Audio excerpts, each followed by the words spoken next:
All right, I would love to welcome you by what I call to Pop-Up Conversations. We talk to artists across the country about their musical journey and projects they have in the moment. I think beyond anything I can really articulate right now, I'm really excited to be having you guys on the show. So thank you so much for your time today. Thanks for having us. Yeah. Awesome, awesome. Okay, I think where I would love to start, just catching up on you on your career on your sophomore album, is to is to find out where you guys are at in terms of live shows. And I open this question now because we're just taping a second season of this show, but I want to get a sort of feedback as to how the road going on tour and how the road has been since all of this since we had that long gap. So if you guys want to just fill me in on how it feels to be back on the road and what the audience participation in and how those venues are, I'd love to hear about that. Uh, sure. So it's amazing to be back performing in front of audiences again.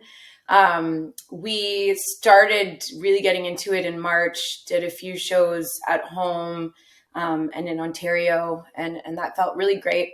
It's kind of restricted situation. You know, everybody's always seated. People are wearing masks in the audience. We just got back from our second tour in Europe, since things have kind of opened up. And when we were there in May and June, we definitely more kind of felt like this fog over it. The promoters said things were really unpredictable, not as many advanced sales. People just either weren't ready to come out yet, or people who were ready to come out yet weren't ready to make the commitment to come out. And then we're also very oversaturated, and that's still a thing right now where all of us are just trying to get out there and make up for lost time, and audiences are just, I mean, they can choose from anything. So, you know, we're playing in Germany and there's a big German band playing the night we're playing, or the night before. They're not going to come see a little band from Toronto, but it was still like a fantastic experience. Yeah. So, It's just getting there. It wasn't, it's still not immediate to where it was, but I think it's at like 85, 90% now. it's close. Yeah, we're getting there. Awesome, awesome. And I think I find that whole process of getting back to doing what you guys do the most, especially for the uniqueness of the kind of band that you are, it almost feels like your music is created to be served live. Would I be right to assume that? Yeah, I think so. I think that's where we try to hone our skills and connect with people the most. I mean, recorded albums are always great, but if you can connect with the live audience and put on a great live show, then that would be that's the goal. You know, I'm not sure we're there yet, but we're getting there. Yeah. And I mean, we really used pre-pandemic and for our first album, I mean, we used live performances to really kind of shape that album. It was very road tested, whereas the one that we just released, I mean, we didn't get a chance to do that at all, which was really strange. Yeah. Yeah, and I was just gonna go there. Like you took it right out of my mouth because, like I said, I was reading the bio and the word that you have used about it being road tested.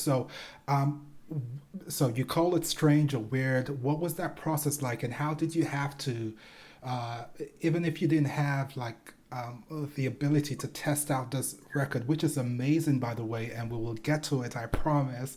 Um, but what was that? It almost felt like you had to let go and trust that what you were creating, even if you didn't have that ability to road test it, was going to be great either ways. What was that process of letting go and letting the album take shape as it did?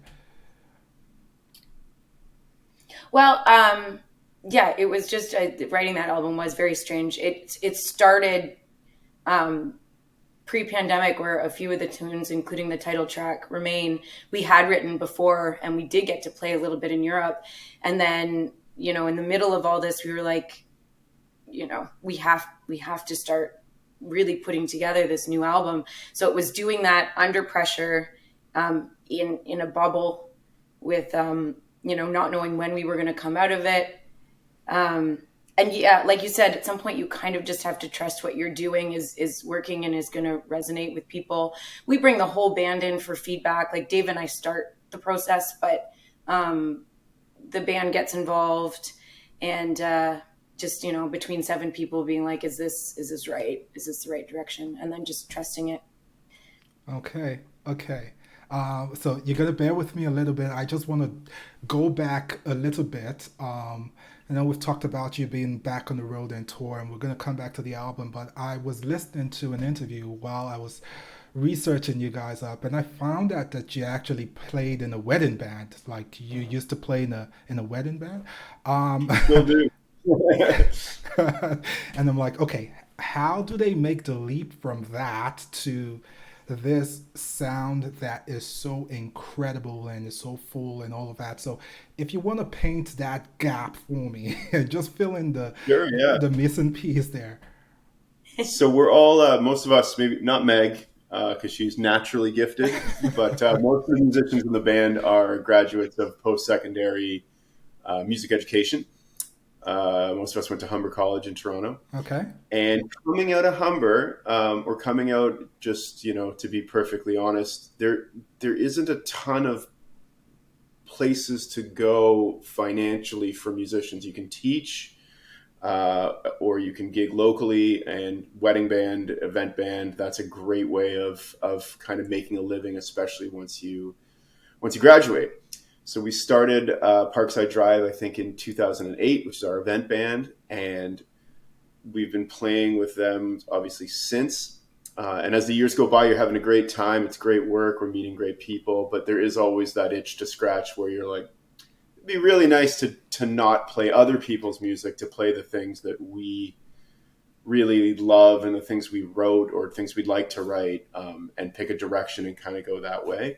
So I guess in around 2017, 2016, yeah, we just finally made a leap of faith. A friend of ours had a spot for us to play at the now, I guess, at Bathurst and Bloor. Central. The Central, right. Yeah. Club's not there anymore because they took down Honest Ed's and put a condo in, but that's a whole other story. But he said, would you kind of do a thing? And would you write something? Because you keep talking about how you want to write something. And we said, sure. And that was the beginning of it. We had to have like a half an hour of our own music ready for this. That we kind of used that to kind of push the writing process forward. Yeah. So it was great. It was our humble beginning, and it's been a lot of fun ever since. And we still do the event band. Tomorrow we'll have 2 weddings. There's a wedding on Sunday. Oh my. You kind of need both, right? Because the original music is so fulfilling for the soul, but it takes a long time to get to the point where you can, earn a living off of it. Yeah. Gotcha. And I do understand that process completely. I think as I'm hearing you guys talk, what comes to mind is that, okay. So I read this book a long time ago by a Canadian author, Malcolm Gladwell, actually, but he was talking about this process about how the Beatles had to gig for some 5 years, in all of before they ever got a record deal. But they gigged and gigged all across UK, all across Britain. But at the time they got their record gig and they came up to the main stage, their act was so tight that it felt like they had been doing this forever. Would you say that process of going through that event band type stuff and performing in weddings, do you credit it with anything that has now taken shape now? Would you say there's anything there that you can trace back to say this actually helped us hone a little bit of stuff? In so many ways, in so many different aspects. Like one, well, who knows?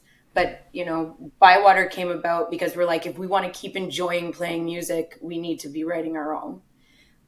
We learned about showmanship, engaging an audience.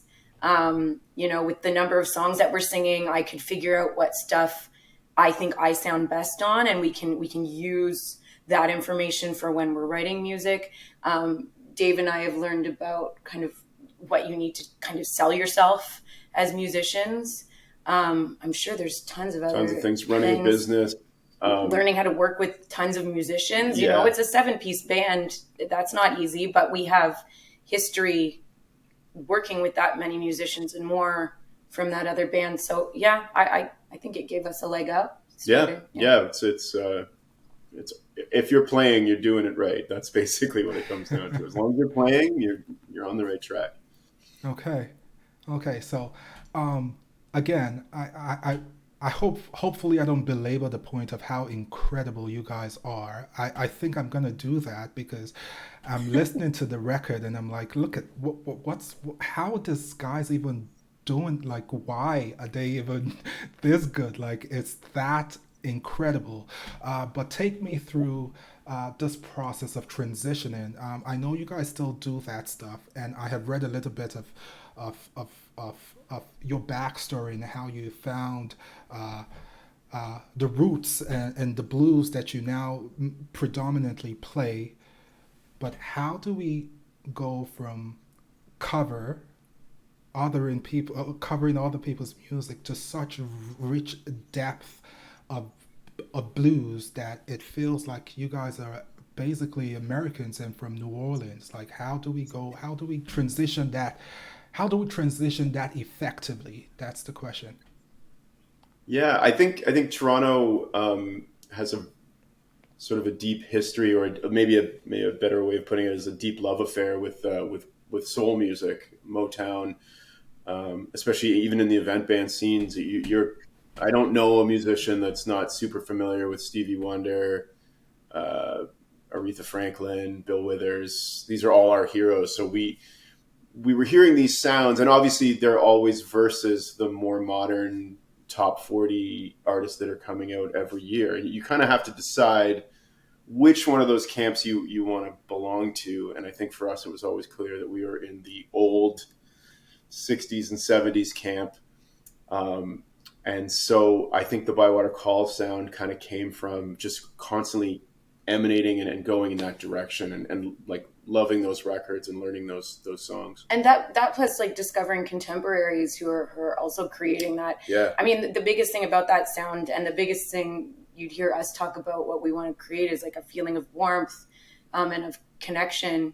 And discovering contemporaries, Amy Winehouse, is a massive one. Sharon Jones, Marcus King, and then like a big influence for us, is also the Tedeschi Trucks Band. And listening to those, it's like it can be done. You can create this warm, full sound. Now we just have to figure it out. Yeah, exactly. We keep trying until we do But it yeah, right. I mean, it's all about the influences and being, the stuff that we've been listening to. Yeah, Good. that's it. Okay. Okay. And I'm gonna push a little further on that influence because people listen to a whole lot of different things, right? It could be influenced by a whole lot of stuff. Like, how is it that it is that genre of music? What is it about that particular genre? Do you think resonates with you as a creator that has directed you to this place of expression that you could be doing other kind of, even you've mentioned Motown, and you look at the sound coming out from Berry Gordy and most Stevie Wonder, like you mentioned, the Temptations and all of that. It's not necessarily what you guys are. What has struck you about blues and roots? I think Meg nailed it when she said it. It is There's a warmth to it that I mean, all musics have something to offer, but that classic, that era of like post-war jazz, and then is slowly melding into soul and Motown. There's something there that's so you'll hear it in coffee shops or in grocery stores, and it's just immediately like just a whole like warm glow comes over you, and it's just an incredible feeling created by this such a soulful music. Whereas some of the modern music you hear, it's so precisionally produced and clean and clear and compressed, and often very little instruments are involved anymore. I don't feel the warmth there. I feel like it's a very I don't know what the word is. It's cold. Yeah, I wouldn't say cold. Yeah, not it doesn't give me that warm rosy glow, you know. And what I was going to say on top of that, like about kind of the blues and roots genre on top of that, and southern rock, is that on top of this like warm glow, there's there's a rawness and a grittiness that I think makes it really personal. You know, Yeah, instead seems of very being like real. I'm listening to something that somebody cut together in a studio, you're like I'm listening to something that somebody feels and somebody is and somebody embodies, and like they're kind of there with you. I don't know that. Yeah, there's less. It seemed less manufactured and Mm-hmm. more genuine. Mm-hmm. Yeah. Okay. No, I can totally uh, uh, understand what you guys mean when you say that. Would you find that do you think there's a return to that? Do you think people wanna, what's your sense of the industry right now? Do you think that people want to return to that kind of gritty type of sound, that kind of imperfect sound where things kind of happen spontaneously when performing live, as opposed to that clean cut stuff that you just spoke about? Yeah, I think there's a groundswell both in the reception of it, which we see, when we tour both across North America and in Europe, and you see more and more artists sort of popping up. There's a huge resurgence that's been going on. I mean, for over a decade, probably the entire time, but to my knowledge, for the last 15, 20 years of artists who just lean right into that. Like Amy Winehouse might be the most famous of all of them, who was just like, this sounds like it's 50 years old, Mm-hmm. but it came out in the 2000s. Mm-hmm. And there's hundreds of acts like that, and all gravitating around that sort of nucleus. Um, it's like I said, it's a feeling and a sound that a lot of people are really excited by and gravitate towards. Um, Yeah, I think that there's definitely an audience for it. I think one of the biggest problems with the kind of music we do is figuring out how to get in front of that audience. Yeah. I right. don't know if that makes Yeah. sense, but Sure. because what we do is so tied to like a live performance, um, yeah, it's just like the audience. I think when we get in front of people, we win them over if they need to be won over. But it's Yeah. getting in front of It's them that one step is at a time. sometimes difficult. Absolutely. Yeah. Okay. Yeah. Okay. Okay. So I have read about how your name came about, but I want you to tell me that story. So yeah, absolutely. Bywater is the parish in New Orleans that we would stay in often when we would visit. Um, and it just was the name sort of again calls back this sort of classic, sort of a simpler, warmer time that we were kind of emanating towards.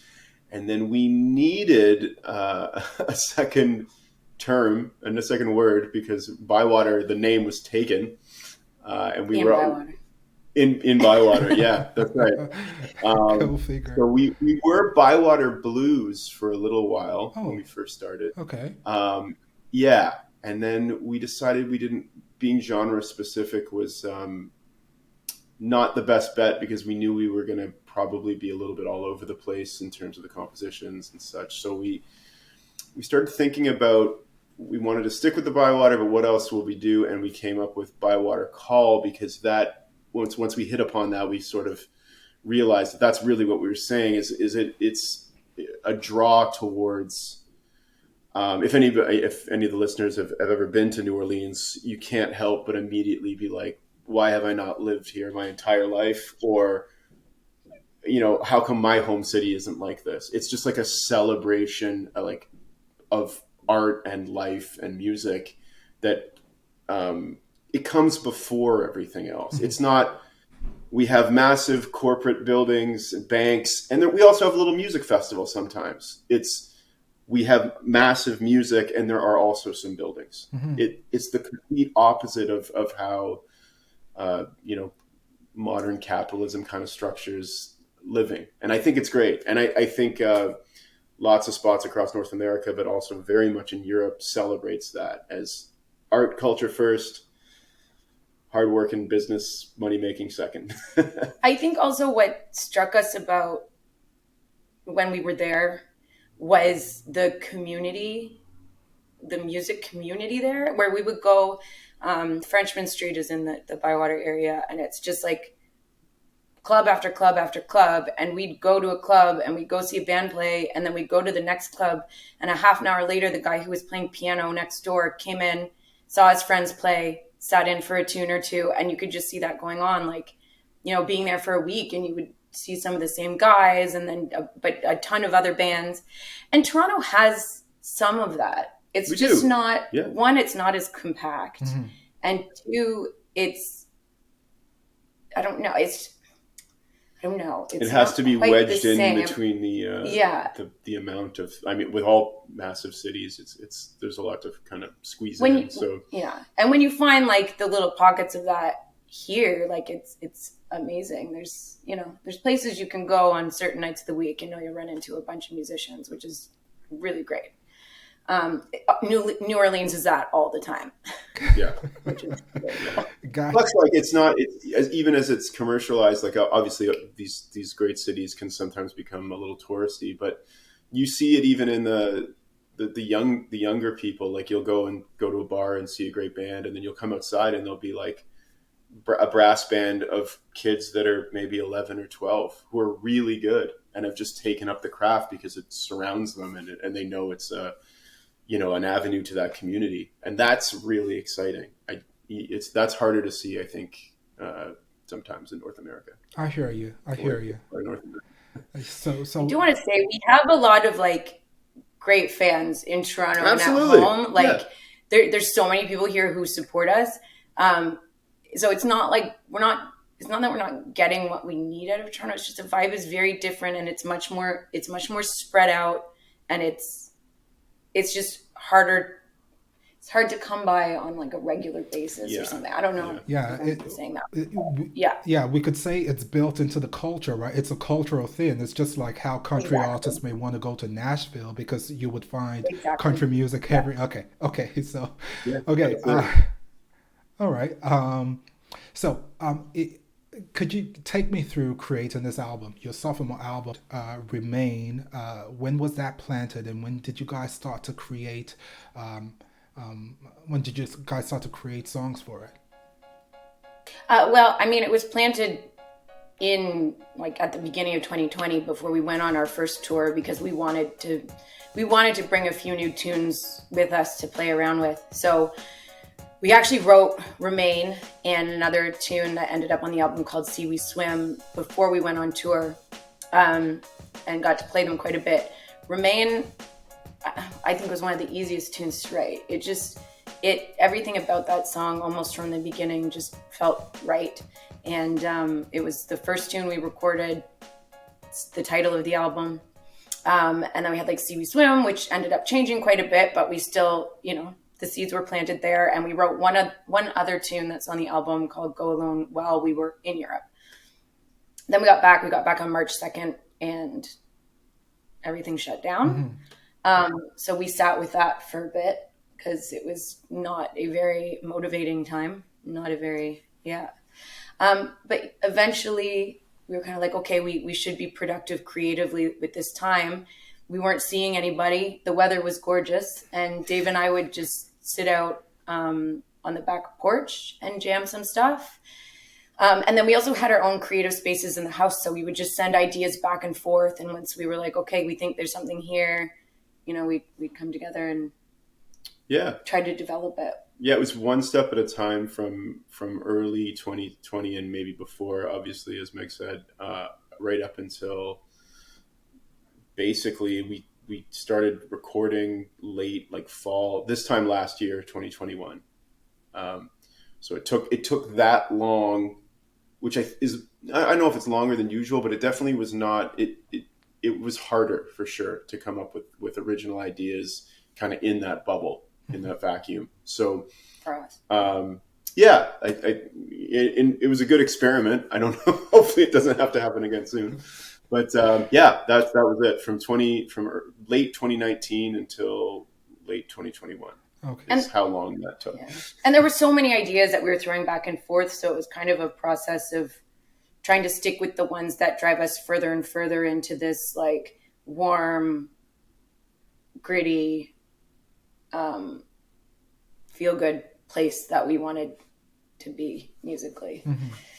Okay. So So there's a particular line on "Remain," the song itself, that every time I hear it, it just hits me. I think you say, "Tell me your price and I'll pay."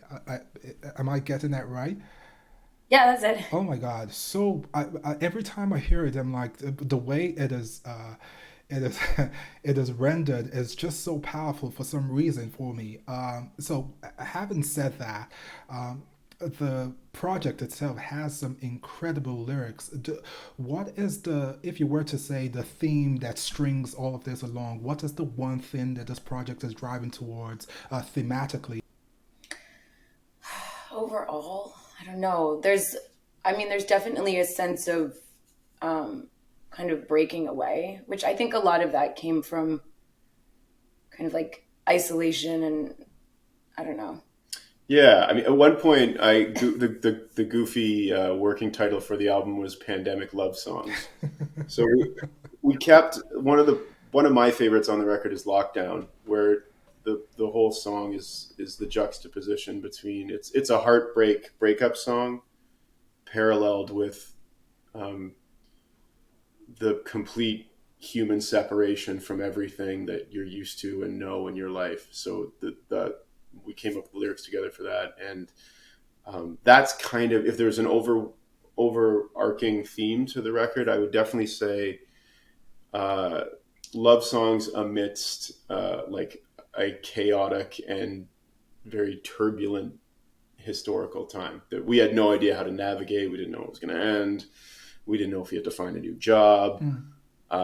The damage it was doing to our community, both in terms of people's relationships with each other and financially, and spiritually. People who I knew who were fantastic musicians were suddenly saying like, maybe it's time to hang it up, which was it was a scary time for all of that, and that's I think the overwhelming theme with the record, as I think many records that are going to be coming out, this year, last year, and next, are going to be touching on uh, pandemic love songs. Yeah. Yeah. Okay. So I hear you, and thank you for just taking me through that. I think the genius of what you guys have done with this record, and I also listened somewhere where you said there's kind of like a marked difference between your debut album and this, and you guys pushed a little bit further to have that more bluesy and more roots type sound, and just a bigger sound. But I think the genius with that is that even if some of the themes here will be a callback to that period, it doesn't sound like that. So when I listen to you guys, as I've done for the last little while before coming here, I think for whatever reason that there's a spiritual uplifting element to the music that you make. And of course, I think it harkens back to the gospel element that comes with the genre itself and that tinge of it. But I find it just being transported, I think, even when you're talking about really heavy stuff and heartbreaking stuff. I don't know if it's a chord progression or how the song is sung. Megan, of course, is no uh, you have been praised a lot for your incredible talent and your vocals, but uh, am I right to assume that spiritual aspect to this? I know it may not be intentional, but it's very uplifting, I find. Yeah, I mean spiritual music, gospel music, like that's definitely an influence, and there's an emotion in that which is important for us to capture. And it's interesting that you're kind of picking up on like serious subjects with like uplifting. I mean, yeah, that's kind of Harmonically, exactly what we want to do. yeah, Where there's almost, I mean, in a way, almost a juxtaposition sometimes between the lyrics and how the song makes you feel. But that's also kind of cool, where it's like, even when things are bad, like you can still feel good. yeah, But definitely. Okay. I I I love it. Have you guys started to? You guys just came back from Europe, you said. So Yeah. Monday. when you are on the road and when you're on the road, do you guys get to create like write and stuff? Does anything being abroad seep into your music, even if it's rooted in New Orleans and that sound? Do you find any external influence trying to push its way to the sound that you create? Yeah, we're always trying to put new ideas together. We have a couple things now that we've returned with that sort of started to take shape on the road. You do kind of have to be pretty judicious with your time, so we'll run a quick idea during a sound check or before doors open. But touring is especially at this level is pretty kind of nose to the grindstone. You drive to the hotel, check in, go to the club, load in, sound check, eat a quick dinner, and then play the show. There isn't a ton of time Yeah. to keep compiling songs, although that would be great. But yeah, but the inspiration is there, and you start to get ideas and write them down and put little things together. And I think we both do that all the time. Yeah. Always just jotting down little things and bringing them home. Like, I'm sure sitting in the van and it's like, oh, whether it came from a gig that day or from the city that we were in or whatever, just something to hold on to use for later. Awesome. Like I said, I've been listening to this record over and over again. My favorite personal is Let Me Be Wrong. Um, Mm. I just absolutely love it. So I'm going to be just biased here and ask you to please take me through the process of writing that song and creating that song. In entirety, the album itself, I often think to myself that I am sure that when an artist decides to create a project, there's a project they envision and there's a project they eventually get to make. So I ask, how close did you guys come to achieving what you had envisioned? Yeah, Let Me Be Wrong is completely transformed from what it was originally. We started off with one idea. I had taken a sample of a drum beat from Bill Withers' "Kissing My Love" with James Gatson on drums, and I looped that, and I just would needed some inspiration that day. So I was like, what if we take a sound like this? And so we started putting chords over it, and I brought it to the band. And the hook at the time was "Let Me Be Wrong." That was the whole Over and over. chorus. Yeah. Yeah. And then we started. So this was like kind of the process during, like I said, the lockdown is you just have to try stuff as a band and then never try it live. And so I go back and listen. We went back and listened. I was like, I don't know. We got rid of the drum beat, slowed it down, changed the chord voicings. Meg reinvented the entire chorus. The "Let Me Be Wrong" line only shows up At the end. at the very end. In studio, the solo just kind of came up as an idea. It's very delay and slide guitar-y. And then, yeah, the lyrics were, I think that's a 50% me, Yeah, 50% you rewrote you. the first verse and then Yeah, I you wrote the took second the verse. second verse. Yeah, so like huge team collaboration on that one. Mike and Bruce are bass and drums, respectively. They kind of, the groove that they put together is what ties the whole song together. And then the horns are there, the keys are there, and we're just sort of working around that general sound. Okay. Okay. So how close did you guys come to making the album you envisioned? Ooh, that's a tough question. um, Always, I think closer. I think from the first record to the second, I still feel like, and that's inspiring. I hope I don't ever not feel like this. I feel like you can incrementally get closer with every pass, as long as you're staying true to what it is you think you're actually trying to do. So I don't know what's a good 7. Is that the I'll go answer? with 7. We're gonna go with 7 on that one. Okay. Okay. And in terms of the running order of the songs, like I kind of get a sense. I need to sit with the album a lot more, so I'm gonna keep listening to it. But in terms of the running order, when it comes to you guys putting an album together, does that matter? Do you want it to have a sort of progression to tell a story from what opens it to what book ends it? Let's say. Definitely, yeah. and that can get political too in terms of people are always going to listen to like the first 3 songs on an album more or something. If you start to get digging into like Spotify statistics or streaming site statistics, you'll see oftentimes the first 3 songs can be streamed the most, just because of people's attention span, etc. But I don't think we considered that. We were trying to have an interesting flavor that would take you on a decent journey from A to Z. So we started with Falls Away, which is pretty hard rock. And then I was like, the only thing I want for the next song is for it not to be hard rock. It needs to be something, one of our more eased back songs. So we put Lover Down there. And then I think the album flows. And the other consideration is vinyl. So our producer kind of wisely said, you can only fit so many songs per side on a vinyl, and especially longer songs. The ideal amount, I think, is 20 minutes or less per side.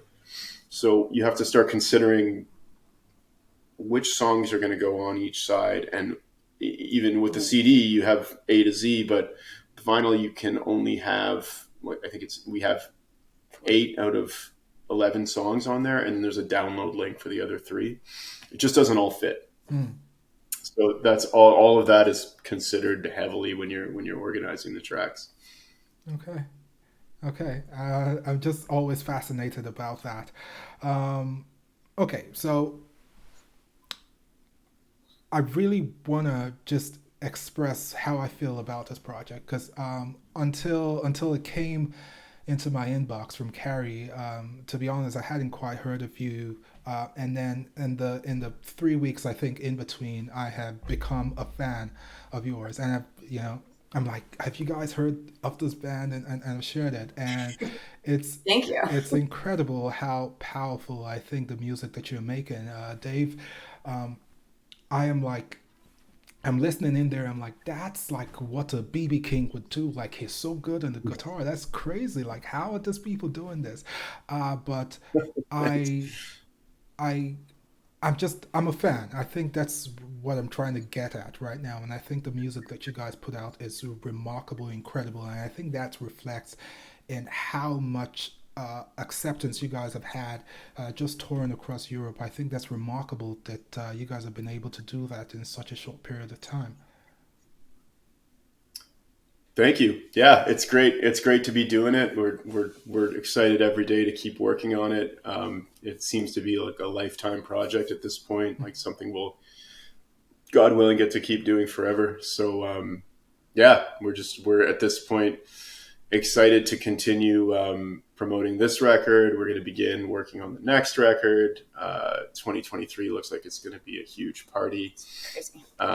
So we're really stoked to just keep doing it. Awesome. Congratulations. It's been fantastic talking to you guys. I am going to just continue listening to you guys. I think you guys capture the essence of the sound and the genre that you guys have chosen to express yourself through. And I couldn't be more excited. I think it's done at such a remarkably high level that, you can't help but just want to listen to you guys all the time. So thank you for doing that. Thank you for coming on the show. I'm going to keep looking out for the stuff that you put out, but I'm really excited to have spoken to you guys today. Awesome. Thank you for having us. Thanks so much for having us on.